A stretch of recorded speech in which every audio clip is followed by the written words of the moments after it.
انسان اپنے عیبوں کو پہچان سکے گا؟ سب سے پہلا طریقہ یہ ہے صحبت شیخ۔ اس میں سے ایک طریقہ اور سب سے پہلا طریقہ یہ ہے کہ کسی کامل کی صحبت میں رہنا، کسی کامل کے ساتھ تعلق رکھنا۔ دوسرا طریقہ یہ ہے نیک دوستوں سے اصلاح کرنا۔ نیک دوست ہوتے ہیں، انسان کے ساتھ معاون ہوتے ہیں، وہ انسان کی باتوں کا اصلاح کرتے ہیں۔ تو اس لیے یہ بھی طریقہ ہے کہ صحابہ کے بارے میں آتا ہے کہ وہ صحابہ کرام اپنے دوستوں سے کہا کرتے تھے آپ جب بھی ہماری کمی کو دیکھیں، ہماری کوتاہی کو دیکھیں، ہمیں فوراً متنبہ کرنا اور ہمیں سمجھانا ہے۔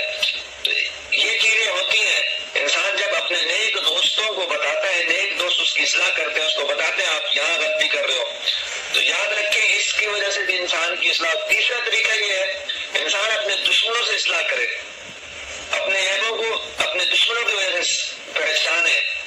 دشمن انسان کے اوپر بڑا بہترین تبصرہ کرتے ہیں، تو اس لیے ہمیں کوشش کرنی چاہیے اپنے دشمنوں سے جو ہمارے دشمن ہماری کمیوں کو کوتاہیوں کو بیان کرتے ہیں اس سے اصلاح پکڑنی چاہیے۔